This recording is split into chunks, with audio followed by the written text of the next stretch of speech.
Married women, when did you realize you made a huge mistake? The moment it really hit me was last Tuesday. My husband Dale was in the shower and his phone kept buzzing on the counter. When I glanced over, I saw multiple notifications from a trading app. Why was he getting so many alerts at 7:48 a.m.? I opened my Venmo app since we're friends on there. His recent transactions were all private. When did he change that? But scrolling back showed dozens of payments to strangers, always with just an emoji, usually lightning bolts or rocket ships. We've been married for 6 years after meeting in college. He was charming and different from guys I usually dated. My friends adored him. My mom called him a keeper after one dinner. We married at 24, which I know is young, but it felt right then. The first 2 years were good.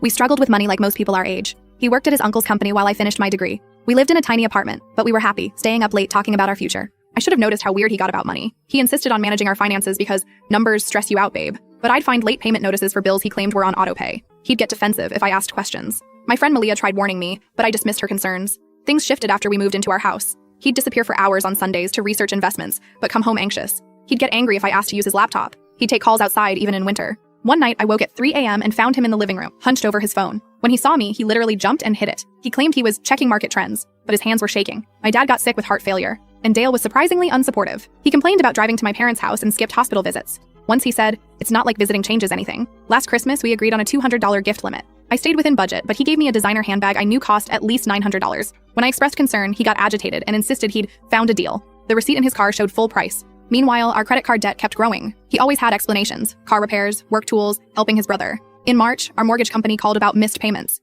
Dale had assured me everything was current. When confronted, he cried, saying he was ashamed to admit we were struggling. He begged me not to handle the finances because it would make him feel like less of a man. 2 months later, I discovered he'd opened a credit card in my name with a $6,800 balance. When confronted, he wasn't remorseful, but annoyed I'd found out, saying, "I was going to tell you when I paid it off." That's when I started investigating. The picture was devastating. Nearly $30,000 in hidden debt. Missed mortgage payments, secret loans. I tried suggesting counseling. Sometimes he'd agree, but nothing changed. Other times he'd blame me, if I weren't so materialistic, if I'd gotten a better job. After seeing those trading app notifications last Tuesday, I checked our joint account. There were dozens of large withdrawals to various crypto exchanges and day trading platforms. When Dale finished his shower, I asked about the transactions. His response was rehearsed. Just small investments with huge potential. But our savings were gone. I called his brother Charles that afternoon. 15 minutes in, Charles asked if Dale was doing better now. Confused, I asked what he meant.